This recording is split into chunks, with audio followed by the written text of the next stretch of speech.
loves all the sights and sounds along his line and knows them very well.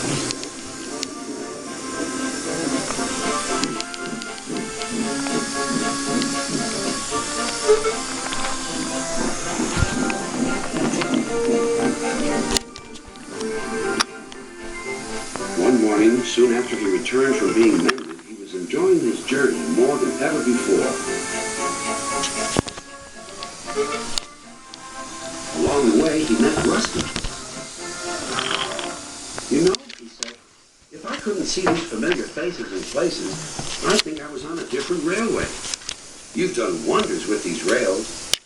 Rusty laughed. I'm glad you're pleased. Manager said, let's mend the track so well that he won't know where he is.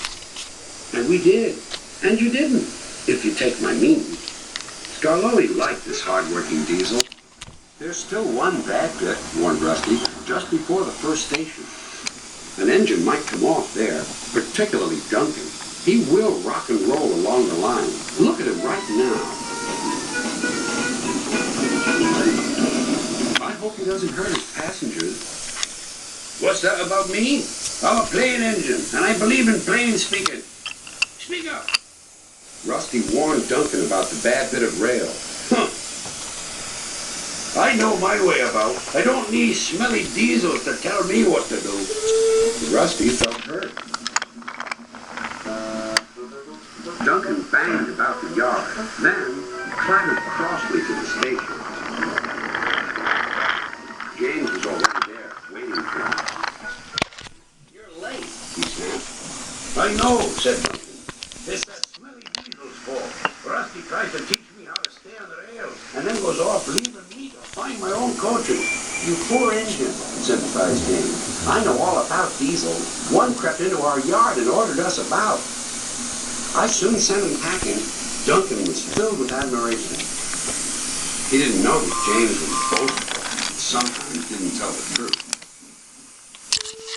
Send Rusty packing! Send Rusty packing! Snorted Duncan. He climbed the hill furiously. Well done, boys, encouraged his driver. Keep it up. Soon they were near the first station. Duncan was pleased. Nothing happened. Nothing happened, silly old diesel. Clever me. He rocked and rolled along the line. Steady, boy, checked his driver. But it was too late. Sleepers and ballast, I'm off. And he was. I warned him, said Rusty. But all he did was call me names. The little diesel refused to move. I'm ashamed of you, Rusty, said Skarloey. Think of the passengers. What are they going to do? Oh, I'd forgotten them. Yes, of course. We must help the passengers. And Rusty roared into life.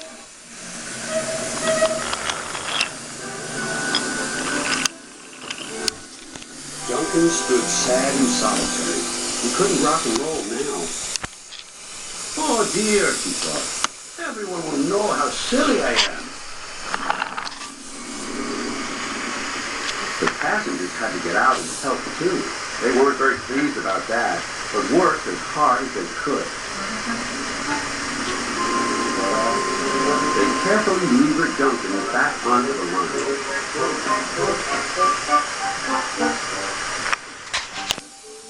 After that, Duncan was extra careful all day.